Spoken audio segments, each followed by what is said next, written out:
tema en Isaías. Y el título de mi sermón hoy, para los que toman nota, es Un canto a la viña. Se llama así, Un canto a la viña. Quiero rogarles el favor, podamos dejar nuestros celulares en silencio. Por ahí he escuchado uno que otro. La idea es no interrumpir, la idea es no solamente por respeto a Dios, sino también por respeto unos a otros, que podamos escuchar con atención. Amén. Quiero introducir con un párrafo de un prefacio del libro de Han Hanegraaff, que se llama Cristianismo en Crisis. Y él dice lo siguiente: al haber perdido la habilidad de pensar bíblicamente, los cristianos posmodernos están siendo transformados de agentes de cambio cultural e iniciadores a conformistas culturales e imitadores. La cultura popular hace señales para que entren, y los cristianos posmodernos han mordido el anzuelo. Como resultado, el modelo bíblico de la fe ha cedido a un despliegue cada vez más grande de modas pasajeras y fórmulas. Un libro escrito hace más o menos 10 años. Y es interesante porque son hombres que han venido viendo, dilucidando un poco lo que, o con mucha profundidad, lo que iba a ser el cristianismo contemporáneo, o lo que estaba haciendo y lo que proyectaba hacer. Es bueno escuchar esto. Es bueno escucharlo porque nos ubica. Pero con más profundidad y con más relevancia, es importante escuchar la palabra de Dios. Quería introducir con eso porque definitivamente no son ideas raras, no son diagnósticos alejados de la realidad. Es la realidad. Es importante pensar en esto y es importante mantenerlo en nuestras mentes. Quiero que vayamos a Isaías 5, que es el pasaje que vamos a estudiar el día de hoy. Isaías 5, del 1 al 7. Vamos a estar estudiando este pasaje el día de hoy. Isaías 5, del 1 al 7.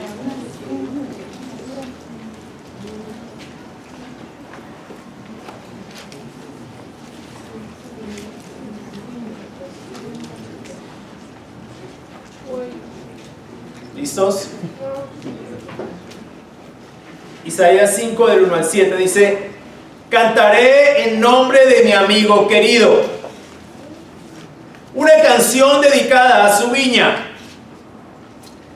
Mi amigo querido tenía una viña en una ladera fértil. La cavó, la limpió de piedras y la plantó con las mejores cepas. Edificó una torre en medio de ella y además preparó un lagar. Él esperaba que diera buenas uvas, pero acabó dando uvas agrias. Y ahora, hombres de Judá, habitantes de Jerusalén, juzguen entre mi viña y yo. ¿Qué más se podría hacer por mi viña que yo no lo haya hecho? Yo esperaba que diera buenas uvas. ¿Por qué dio uvas agrias? Voy a decirle lo que haré con mi viña. Le quitaré su cerco y será destruida. Derribaré su muro y será pisoteada. La dejaré desolada y no será podada ni cultivada. Le crecerán espinos y cardos. Mandaré que las nubes no lluevan sobre ella. La viña del Señor Todopoderoso es el pueblo de Israel. Los hombres de Judá son su huerto preferido. Él esperaba justicia, pero encontró ríos de sangre. Esperaba rectitud, pero encontró gritos de angustia. Hasta ahí vamos a estudiar el día de hoy. Isaías, en su canto a la viña, es decir, Israel, hace una descripción con respecto a la misma. señalando aquí tres aspectos que son fundamentales. Uno, el dueño de la viña, es decir, Dios. Dos, lo que el dueño de la viña hizo por ella. Y finalmente, tres, el juicio de Dios por causa del mal fruto. Es como resumo yo el tema de este pasaje. Ahora bien, este canto está dirigido evidentemente a la nación de Israel, como nación, como pueblo de Dios. La naturaleza del canto es en sí misma una denuncia de parte de Dios en boca del profeta. Y es importante señalar aquí que la parábola de los labradores malvados de Mateo 21, 33 al 46, está inspirada en el canto de Isaías, en Isaías 5, del 1 al 7. Hay una probabilidad muy alta de que cuando Jesús narró la parábola de Mateo 21, tuviera en mente Isaías 5, del 1 al 7. Ahora bien, la pregunta que siempre es pertinente al momento de tratar un asunto tan vital como este es: ¿cómo se aplica este texto a la situación de la iglesia contemporánea? Indiscutiblemente, como iglesia somos su pueblo. Por lo menos así nos los hace saber el apóstol Pedro en 1 de Pedro 2:9, cuando dice: pero ustedes son linaje escogido, real sacerdocio, nación santa, pueblo que pertenece a Dios, refiriéndose a la iglesia, evidentemente. El apóstol Pablo hace lo propio al referirse a la iglesia en Efesios 2:19. Por lo tanto, ustedes ya no son extraños ni extranjeros, sino conciudadanos de los santos y miembros de la familia de Dios, refiriéndose a la iglesia, su pueblo. También en 1 de Timoteo 3:14, Pablo dice: aunque espero ir pronto a verte, escribo estas instrucciones para que si me retraso sepas cómo hay que portarse en la casa de Dios, que es la iglesia del Dios viviente, columna y fundamento de la verdad. Así se describe la iglesia en el Nuevo Testamento. Por consiguiente, las expectativas de Dios con respecto a su pueblo en Isaías, y en particular en este pasaje que estamos estudiando el día de hoy, son las mismas para su iglesia contemporánea y para la iglesia en todas las épocas. Como lo veremos y lo apreciaremos a medida que desarrollamos la enseñanza en el pasaje de Isaías. Y de forma particular, con el pasaje de Mateo 21:33 y con el pasaje de Juan 15, que también se refiere a la viña o a la vid. A juicio propio, el primer aspecto a tratar en este desarrollo del pasaje para mí es el más importante: el dueño de la viña. ¿Quién es el dueño de la viña? Evidentemente es Dios. Cuando leemos el pasaje llegamos a esa conclusión: es Dios. Y este pasaje, como lo anuncia el encabezado del primer versículo, es claramente una canción, pero no es cualquier tipo de canción. Es una canción cantada en una fiesta particularmente especial, la fiesta de los tabernáculos, una fiesta tradicional del pueblo judío. Richard Neal Donovan dice al respecto: el profeta habría cantado esta canción en la fiesta de los tabernáculos, un festival de la cosecha que duraba una semana. Su cantar hubiera sido algo normal en el ambiente festivo y llamaría la atención de la gente. La canción y la historia que relata llamaría aún más la atención de las personas. Más adelante la canción involucraría a los oyentes pidiéndoles actuar como jueces en el versículo 3 y 4. Entonces el último versículo funciona como un gancho con púas para quienes están escuchando, ya que pronto se dan cuenta de que la canción realmente no se trata de la viña, sino de ellos mismos, de sus pecados y del juicio que ha sido proclamado sobre ellos. La canción no era simplemente una canción. Era una denuncia profética que Isaías cantó en esa fiesta. Me llamó la atención porque Isaías también cantaba. Interesante, ¿no? Y es importante señalar aquí que si Isaías entonó esta canción en la fiesta de los tabernáculos, su interpretación tenía un propósito definido, como veremos a continuación. El propósito de la canción no tenía como fin simple y llanamente exacerbar los sentidos de las personas, sino llegar con profundidad y contundencia a su conciencia. Esto, sin lugar a dudas, es una lección para la alabanza contemporánea, que en muchos casos no deja de ser más que música festiva que estimula las emociones, pero que no perfora la conciencia de la iglesia y que de ninguna forma confronta su realidad.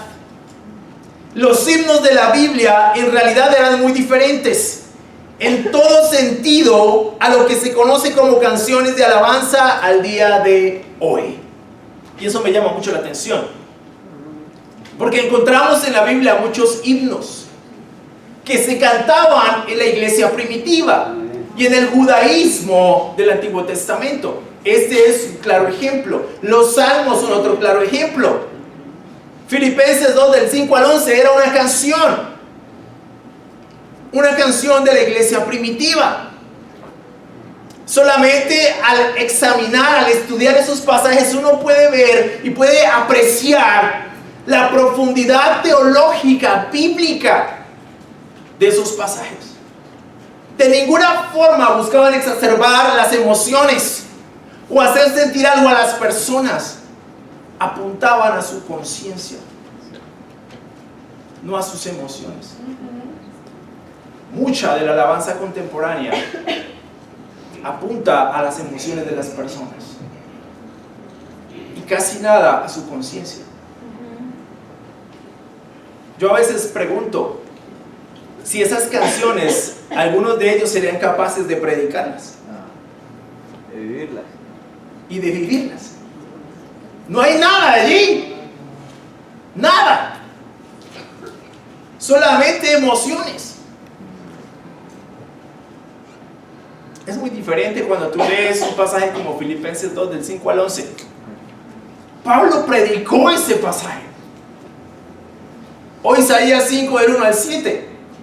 Jesús se inspiró en ese pasaje para narrar una parábola. De ahí salió una parábola. Mucho de la alabanza contemporánea no está produciendo absolutamente nada. Mucho, digo, no todo. Mucho. Por eso cuando cantamos, tenemos que cantar con el entendimiento. Lo que cantamos tiene que ser realmente bíblico. Tiene que decir alguna verdad del Evangelio, del carácter de Dios. No solamente emocionar a la gente, empezando porque la alabanza, como le he dicho en otras ocasiones, no es para nosotros. No es precalentamiento del servicio. Oh, la alabanza es para Dios. Hay hermanos que dicen, no, yo llego después de la alabanza a la predicación. ¿En serio? La alabanza no es un precalentamiento del servicio. No es para distraer a las personas mientras empieza el sermón. La alabanza es algo muy importante del servicio. La alabanza es donde nosotros adoramos a Dios, glorificamos a Dios, honramos a Dios. La alabanza es absolutamente importante, pero no cualquier tipo de alabanza. Esto debe seguir marcando el rumbo de nuestra alabanza. ¿Hacia dónde debe apuntar nuestra alabanza? Y en esencia tiene que ver con honrar y con glorificar a Dios. Cuando tú lees los salmos, te vas a dar cuenta de eso. Aún los salmos imprecatorios, que para muchos son como, yo no voy a cantar eso, ¿verdad? Pero es interesante. Es interesante hacer un estudio de ese tipo de salmos, porque son salmos que fueron cantados en la iglesia primitiva. Entonces, aquí no tiene que ver con nuestras preferencias emocionales, sino con la verdad de Dios. Y ese tipo de cosas tenemos que realmente asumirlas. ¿Por qué? Porque como decía Han Hanegraaff, por no pensar bíblicamente, la iglesia se ha desviado. Ha tomado un norte distinto. El cristianismo se ha desviado. Ya no está haciendo contracultura. Ya no está yendo a la conciencia de las personas. No está confrontando con profundidad su realidad, o la realidad como nación, como sociedad, como familias, como individuos. Eso no está siendo confrontado al día de hoy. ¿Por qué? Porque estamos demasiado preocupados de cómo nos sentimos. Estamos en la era de los sentimientos. Y mucho de la enseñanza contemporánea, mucho del cristianismo tiene que ver con cómo nos sentimos. Es eso, una apelación muy fuerte a las emociones, una enseñanza demasiado visceral. Y hay veces, tal vez, de aquí vamos a salir sintiéndonos horribles. Vas a salir enojado o enojada conmigo. Está bien. Amén. Tranquilo, tranquila, yo no lo tomo personal. Pero yo voy a hablar la verdad de Dios. Porque más que predicar para ustedes, yo predico para una persona en este lugar: Dios. Independiente de cómo los demás se sientan. Y eso siempre es complejo. Eso desocupa iglesias. Así es. ¿Sí sabían? Claro. Baja las ofrendas. ¿Qué hacemos? ¿Sí o no? Pero aquí es primero la verdad de Dios antes que cualquier otra cosa. ¿Sí me explico? Eso es lo más importante. Aquí estamos para complacer a Dios, no para complacernos a nosotros mismos. No, nada más que eso. Por eso la alabanza, tenemos que tener cuidado con la alabanza. R.C. Sproul decía: si yo quiero saber qué cree una iglesia, solamente tengo que escuchar qué canta esa iglesia. A.W. Tozer decía, hace 50 años, decía algo muy fuerte. Decía: los cristianos no dicen mentiras, las cantan. Hace 50 años. Y eso siempre me llamó la atención. Y A.W. Tozer no es de esos hombres absolutamente queridos, no, ni muy famosos tampoco. Yo creo que soy de los pocos que lo promocionan. ¿Por qué? Porque a mucha gente no le interesa pensar bíblicamente, sino visceralmente. Pero tenemos que pensar en eso, precisamente porque por no pensar bíblicamente, el cristianismo se ha desviado hacia un norte que no es. Y eso pone muchas cosas en riesgo, muchísimas. Y tenemos que tomar eso con mucha seriedad. Este tipo de alabanza es algo en lo que tenemos que invertir tiempo reflexionando y pensando, evaluando. Aquí se trata de cómo agradamos a Dios, no cómo nos complacemos a nosotros mismos. ¿Sí me explico? De eso se trata. Continuando, en la Nueva Biblia Latinoamericana de hoy se lee este primer versículo de la siguiente forma: cantaré ahora a mi amado, el canto de mi amado acerca de su viña. Mi bien amado tenía una viña en una fértil colina. Claramente, el amado hace referencia a Dios. Mi bien amado denota sin lugar a dudas el carácter amoroso y lleno de gracia de Dios. Ahora bien, no solo en este primer versículo, sino todo el contexto del pasaje. ¿Quién era o es el dueño de la viña? Dios.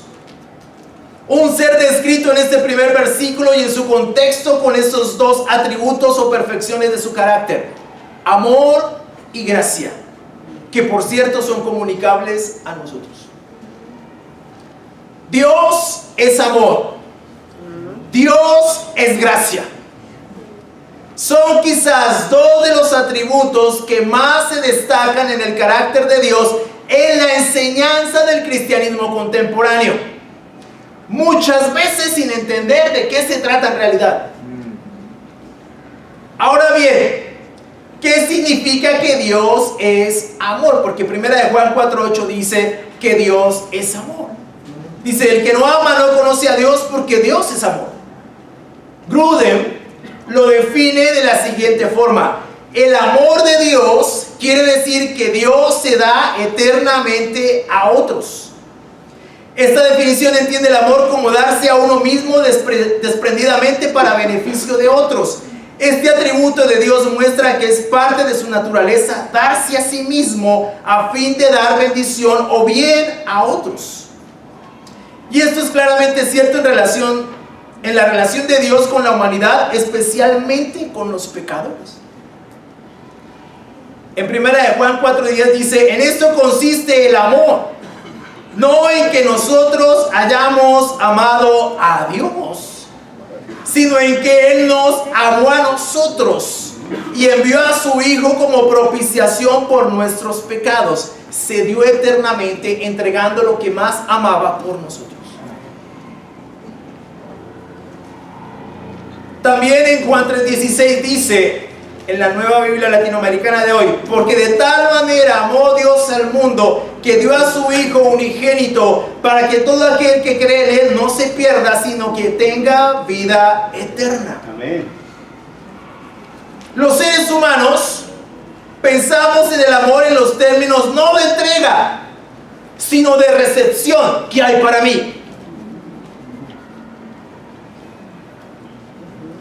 Al llegar al entendimiento del amor de Dios en estos términos, debe ser claro para nosotros que estamos llamados a amar de la misma manera que Dios amó, entregando, dándonos a nosotros mismos. Por eso dice Juan, en 1 Juan 4, 7 y 8, que el que no ama no ha conocido a Dios. El que no se ha dado a sí mismo, el que no se ha entregado a sí mismo, no conoce a Dios. Y es interesante, porque en la teología contemporánea, entre comillas, cuando se dice, no, es que Dios es amor, estamos pensando en lo que Dios me va a dar, en lo que puedo yo recibir de Dios. Nada más. Es que yo vengo por mi bendición, yo vengo por mi milagro, yo vengo por mi. Y no pasan de ahí. Él ya dio todo. Amén. Dio a su Hijo. Dio todo. A veces la gente pregunta, pero Dios, ¿por qué no hace algo? ¿Te parece poquito haber entregado lo que más ama? Si hubo alguien que se entregó en esta humanidad por alguien, fue Dios. ¿Tú has entregado algo como tu hijo por un pecador? ¿Verdad que no? Ni siquiera se nos pasa por la cabeza algo así. Es absurdo. Mucho menos un hijo nuestro. Pero Dios demuestra su amor por nosotros en que, siendo pecadores, siendo sus enemigos, entregó a su Hijo por nosotros. Eso es realmente amor. Entonces, cuando pensemos en el amor de Dios, tenemos que pensarlo en los términos de la Biblia, no en los términos del romance contemporáneo. Tenemos que pensar en estos términos. Pero también se habla de la gracia en todo el contexto del pasaje. Y Grudem la define como bondad de Dios hacia los que solo merecen castigo. Esa definición no se considera hoy en día. Solamente bondad de Dios para mí, sin entender quién soy yo. En la antropología del Evangelio, un pecador que solamente merece castigo. Eso casi no se habla.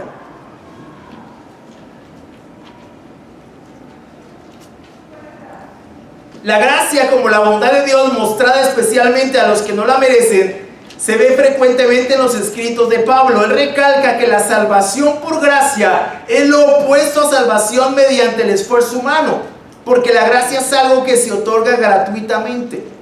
Por cuanto todos pecaron y no alcanzan la gloria de Dios, todos son justificados gratuitamente por su gracia por medio de la redención que es en Cristo Jesús. Romanos 3, 23 y 24.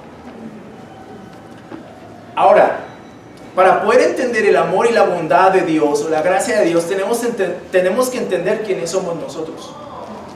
De otro modo, siempre vamos a estar pensando que merecemos el amor y la gracia de Dios. Y no la merecemos. De ningún modo. Pero para entender esto tenemos que entender quiénes somos. Y Pablo lo dice acá. Todos hemos pecado. Todos. Y estamos separados de Dios. Isaías 59, 1 y 2. Hemos pecado. De modo que cuando llegamos a este lugar, llegamos a las escrituras, llegamos a la predicación, tenemos que entender que no simplemente he fracasado en la vida, sino que ofendí a Dios. Y que mi principal problema es resolver el problema que tengo con Dios, que me ha separado de Dios, que es mi pecado. Es eso. O si no, vas a pensar que todo lo que necesitas es una sesión de coaching. No, tú necesitas arrepentirte de tu pecado. Entender que eres ¿qué? Pecador. Simple y llanamente eso. Y que nuestro pecado nos ha separado de Dios. Cuando nosotros como seres humanos olvidamos eso, nunca vamos a entender lo que significa el amor y la gracia de Dios. Porque siempre vamos a pensar que lo merecemos. Conocer al dueño de la viña, es decir, conocer a Dios, es vital para nuestro caminar como cristianos. Conocer su carácter y voluntad nos va a permitir como iglesia, como cristianos contemporáneos, relacionarnos de forma correcta con Él y obedecer su voluntad. El fracaso del pueblo de Israel obedeció precisamente a ese hecho. Tenían un volumen inusitado de tradiciones religiosas, pero no conocían a su dueño ni conocían su voluntad. Un profeta contemporáneo, Isaías, denuncia la causa de su fracaso en Oseas 4:6. Mi pueblo es destruido por falta de conocimiento. Por cuanto tú has rechazado el conocimiento de Dios, yo también te rechazaré para que no seas mi sacerdote. Como has olvidado la ley de tu Dios, yo también me olvidaré de tus hijos. Conocer a Dios y conocer objetivamente su voluntad es la voluntad de Dios. Un pueblo que no conoce a su Dios, una iglesia, una familia, un individuo que no conoce a su Dios, está destinado a la destrucción y al fracaso. Esa fue la razón de la caída del pueblo de Israel, del pueblo de Judá. No conocían a Dios, no amaban a Dios. Fueron infieles a Dios adorando a otros dioses, a Baal, a Astarte, a Quemos. Es interesante hacer un estudio de eso y lo que implicaba ese tipo de cultos. Así es. Cultos a la fertilidad, sacrificio de niños de una forma terrible. El fracaso de la nación judía fue precisamente haberse apartado de Dios, no conocer a Dios. Mis hermanos y amigos, como iglesia, como cristianos, como individuos, la razón principal de ser nuestra es Dios. Estamos llamados a amar a Dios. Estamos llamados a tener una relación profunda con Dios. Y esto ya suena redundante. Porque es redundante que un cristiano no conozca a Dios. Es paradójico, es absolutamente absurdo. Un cristiano tiene que conocer a Dios. De lo contrario, simplemente tiene una religión. Y eso no sirve de mucho, la verdad. O casi de nada. Conocer a Dios, amar a Dios, no puede haber nada más importante en la vida de un cristiano que su caminar con Dios.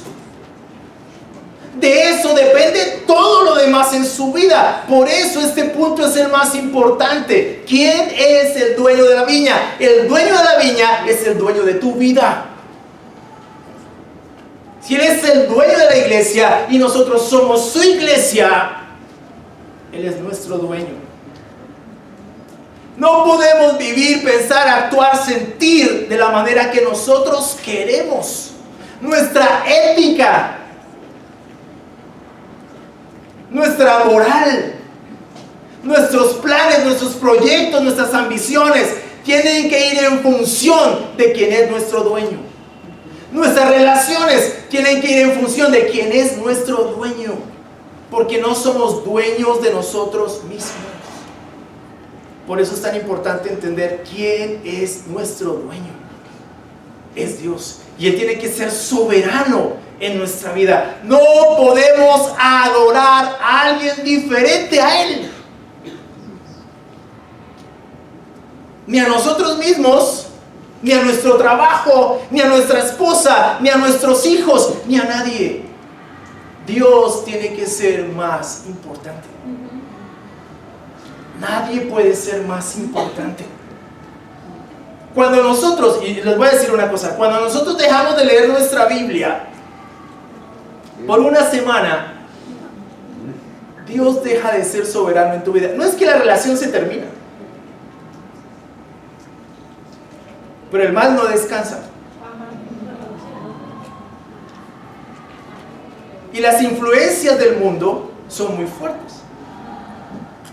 Cuando tú dejas la Biblia a un lado y comienzas a vivir tu vida lejos de la palabra de Dios, te vas a parecer a lo que te está influenciando en ese momento. En este caso es la cultura. Piénsalo, la cultura es absolutamente absorbente.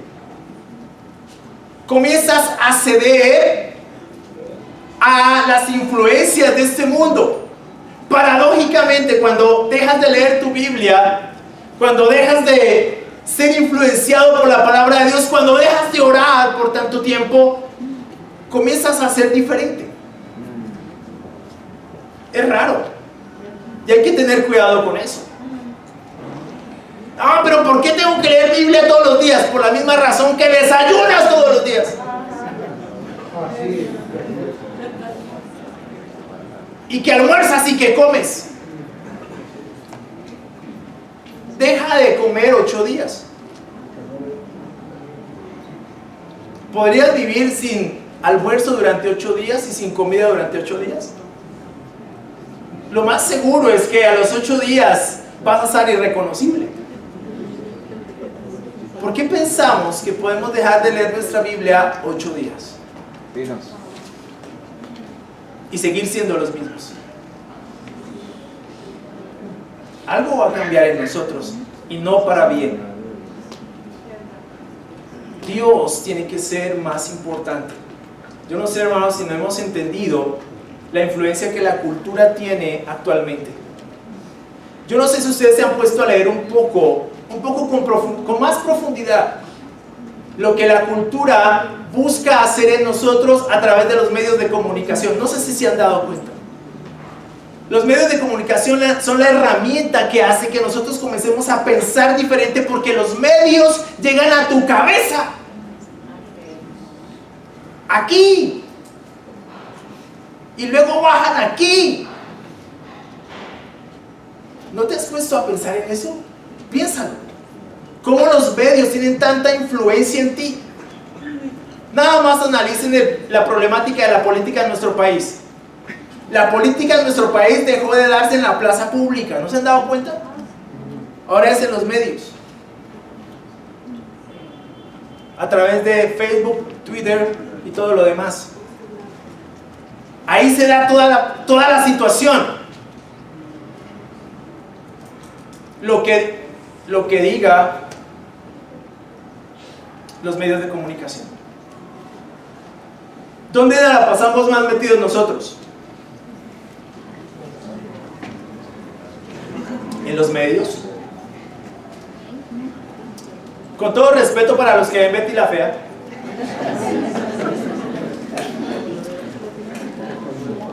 Betty la Fea fue una novela de hace más o menos 20 años. Yo no había nacido. 20 años, ¿verdad? Hace 20 años, unos patrones éticos en esa novela comenzaron a ser implantados a nivel cultural. Por ejemplo, que la homosexualidad debería ser algo legítimo, viable. ¿Y por qué no? Que la histeria es algo bueno en las relaciones. Que ser promiscuo no es tan malo. Finalmente puede ser exitoso. Que la apariencia física es algo mediante lo cual puede lograr muchísimas cosas. Esos paradigmas éticos fueron inoculados allí y no nos dimos cuenta. No nos dimos cuenta. Y así con muchas otras cosas. Por ejemplo, no sé si han visto programas como por ejemplo Avengers, Hulk, uno de los superhéroes. ¿Cuál es el don de Hulk? La ira. Ira. Entonces, así, de forma sutil, no dice, no me moleste porque me convierto. ¿Qué estás diciendo con eso? ¿Qué es lo que estás diciendo? Que ahora tu manera de solucionar los problemas y de relacionarte es mediante el enojo. Hermano, la cultura tiene una capacidad de influenciar, de transformar, que nosotros no hemos percibido aún. No la hemos percibido. Pasamos por alto lo que la cultura puede hacer en nosotros. Ni siquiera nos detenemos a pensar un poco en lo que escuchamos y en lo que leemos. Tenemos que tener algo que nos permita filtrar lo que la cultura nos está demandando todo el tiempo. Y en este caso es la palabra de Dios, las Escrituras. Pensar bíblicamente, conocer a Dios es lo que va a hacer que no fracasemos como nación, como iglesia, como individuos, como personas, como padres, como esposos. Lo que nos va a permitir realmente hacer su voluntad. Por eso insisto tanto en que leamos las Escrituras, en que invirtamos tiempo en leer las Escrituras. Que si nos tenemos que tomar horas para leer su palabra, lo hagamos. Porque lo más importante en la vida de un cristiano es Dios. Por eso el cristianismo de hoy es tan superficial, tan irrelevante, Así es. tan inconveniente. Por eso hoy tantos cristianos no saben qué hacer. No tienen ni la menor idea de qué hacer con sus vidas porque no van a sus Biblias.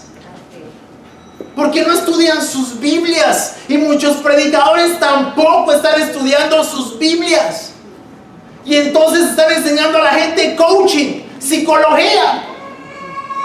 La psicología es buena mientras conserve su lugar, como todo lo demás.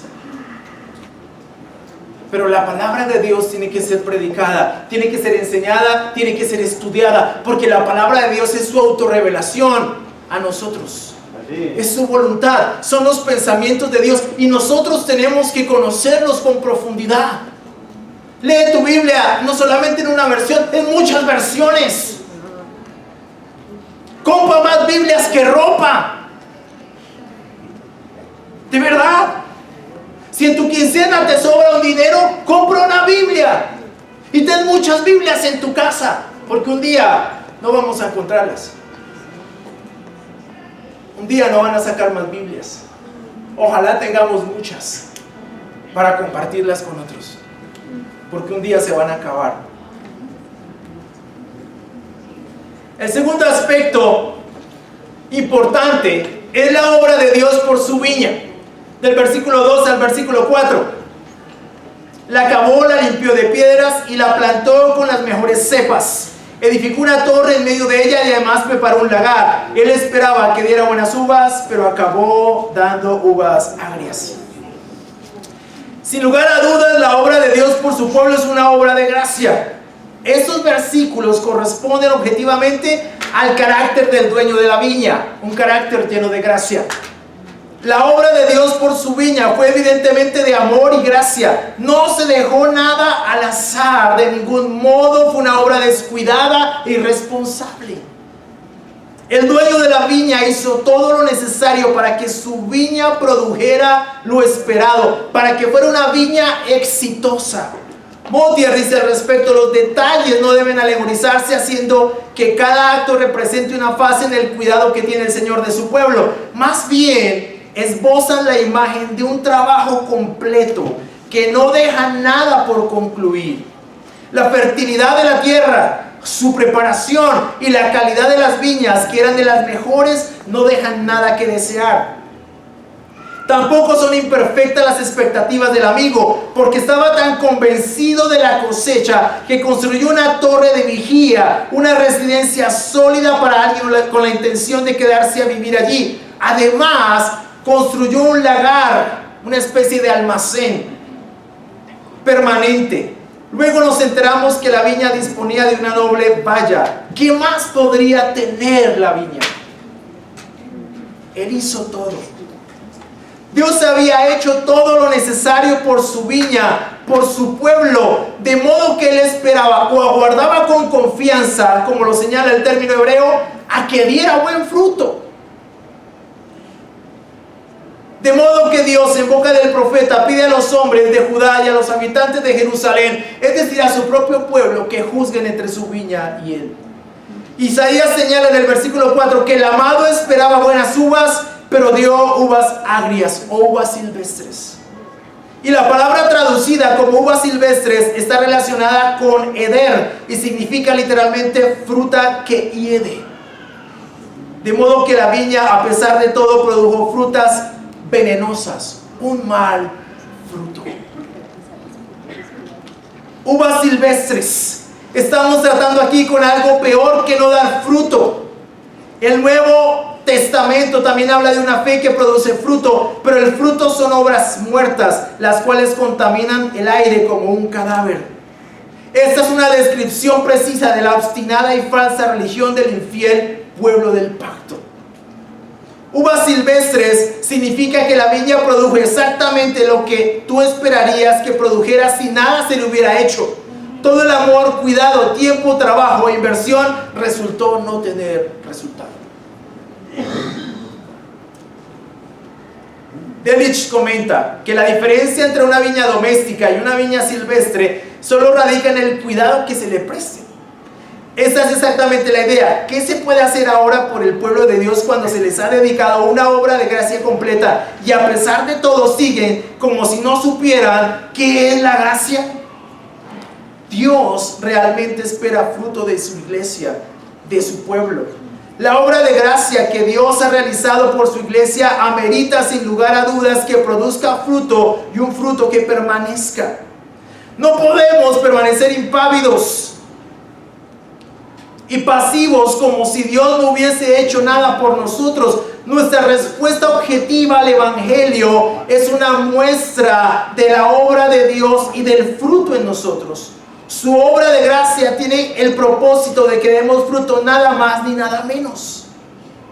Y en Romanos 2:4 dice: ¿no ves que desprecia las riquezas de la bondad de Dios, de su tolerancia y de su paciencia, al no reconocer que su bondad quiere llevarte al arrepentimiento? Es interesante porque Jesús se presenta en Juan 15 como la vid verdadera y sus discípulos como las ramas. Y dice que toda rama que en él no da fruto la corta, pero la que da fruto el Padre la poda para que dé más fruto todavía. Y sin lugar a dudas, lo que Dios espera de nosotros como cristianos es que demos fruto en virtud de la obra de Cristo. Dios, en la obra de redención de nuestro Señor Jesucristo, hizo todo lo necesario para que su pueblo, la iglesia, diera fruto. El llamado de Juan 15 es a permanecer para dar fruto. Y señala 3 cosas en las que como pueblo de Dios debemos permanecer. 1, en Cristo, como cabeza de la iglesia. 2, en las enseñanzas de Jesús, o que las enseñanzas de Jesús permanezcan en nosotros. Y 3, en su amor, en el mandamiento de amarnos los unos a los otros de la forma en que Él nos amó. Si permanecemos en estas 3 cosas fundamentales, daremos fruto y por ende gloria a Dios, que es el argumento de Juan 15. Siendo Jesús la vid verdadera. Ciertamente Dios espera fruto de su iglesia, y no cualquier clase de fruto. Dios espera que nuestra fe, que nuestra religión sea algo verdadero, profundo, real, bíblico, cierto. Él espera eso de nosotros. Él espera con confianza que su iglesia dé fruto. La triste historia de Isaías 5:7 es que Él tuvo que hacer juicio contra su pueblo, porque su pueblo no dio fruto. Todavía nosotros tenemos la oportunidad de dar fruto. Y como dice Mateo 21:33, el reino se le entregó a otros, en este caso a los gentiles. Y la esperanza es que nosotros sí demos fruto. Así es. Esa es la esperanza. Pero si no damos fruto, también seremos cortados. Porque por lo menos ellos serán del olivo original. Nosotros somos del olivo silvestre. Y fuimos injertados allí por fe. Pero no nos podemos jactar de eso, sino dar fruto. Porque si no damos fruto, también seremos cortados. Es lo que dice Juan 15 y Romanos 11. Y finalmente, el tercer aspecto que les estaba mencionando ahorita es el juicio de Dios hacia su viña por causa del mal fruto. Al no encontrar fruto, el juicio de Dios es inminente. En estos 2 versículos se destaca otro atributo o perfección de Dios que es absolutamente notable. ¿Cuál? Su justicia. Este es un pasaje que hace evidente que las perfecciones del carácter de Dios se presentan en Él de forma eterna, es decir, al mismo tiempo. Dios no es más amor que justicia, ni más justicia que gracia. No podemos hablar más de un atributo que de otro. Con respecto a la justicia, Gruden señala que la rectitud de Dios es el concepto de que el Señor siempre actúa de acuerdo a lo que es correcto y es en sí mismo la norma suprema de lo que es recto. Y con relación a esta perfección de su carácter, Moisés enfatiza: Él es la roca, sus obras son perfectas y todos sus caminos son justos. Dios es fiel, no practica la injusticia, Él es recto y justo. Deuteronomio 32:4. En virtud de su rectitud, Dios tiene que tratar a las personas de acuerdo a lo que se merecen. Es necesario que Dios castigue el pecado, porque el pecado no merece premio, es malo y merece castigo. De modo que lo que sucede a continuación es el castigo de Dios a su pueblo en razón de su infidelidad. Y la razón de todo esto está claramente definida y establecida en el versículo 7. Sin dejar de decir lo que significa para él su pueblo, también es enfático en señalar que es lo que espera de su pueblo. Esperaba justicia, pero encontró ríos de sangre. Esperaba rectitud, pero encontró gritos de angustia. Dios esperaba de su pueblo integridad y justicia, pero encontró asesinato y violencia. Dios castiga el pecado. ¿Sabes qué es lo interesante de este asunto? Que Cristo fue castigado por nuestro pecado. Eso fue la cruz. En Juan 3:16 se revela el amor y la justicia de Dios. Cristo fue castigado por nuestro pecado, porque Dios es recto, porque Dios es justo, Por eso, lo que Dios espera de nosotros es que actuemos respondiendo con justicia al Evangelio. Eso es lo que Él espera de nosotros. Para el caso de la iglesia, las palabras del apóstol Pablo son pertinentes en 2 de Pedro 3, 10 al 15. Pero el día del Señor vendrá como un ladrón. En aquel día los cielos desaparecerán con un estruendo espantoso. Los elementos serán destruidos por el fuego y la tierra con todo lo que hay en ella será quemada. Ya que todo será destruido de esa manera, ¿no deberían vivir ustedes como Dios manda? Siguiendo una conducta intachable y esperando ansiosamente la venida del día de Dios. En ese día los cielos serán destruidos por el fuego y los elementos se derretirán con el calor de las llamas. Pero según su promesa, esperamos un cielo nuevo y una tierra nueva en los que habite la justicia. Por eso, queridos hermanos, mientras esperan estos acontecimientos, esfuércense para que Dios los halle sin mancha y sin defecto y en paz con Él. Tengan presente que la paciencia de nuestro Señor significa salvación, tal como los escribió también nuestro querido hermano Pablo con la sabiduría que Dios le dio. Y esos son los frutos que Dios espera de su iglesia, de los que nos decimos llamar cristianos. La demora del día del Señor solo revela su amor, gracia y paciencia, porque Él no quiere que nadie perezca, sino que todos se arrepientan. Su paciencia también significa salvación, pero no cabe duda que en el día del Señor se hará evidente su justicia. A veces nos preguntamos, pero Dios, ¿por qué no castiga a los malvados, a los que matan, a los que roban, a los corruptos? El que no lo haya hecho todavía no significa que no lo va a hacer. Pero primero, antes de mirar a estos personajes, piensa en tu propia vida. Piensa, ¿por qué no te ha castigado a ti por tu maldad? No te creas tan bueno. Piensa en tu propio pecado. Piensa en tu mentira. Piensa en tu orgullo. Es que yo no robo, yo no mato. ¿Y qué? Los seres humanos tenemos la costumbre de analizar el pecado en los términos de sus consecuencias.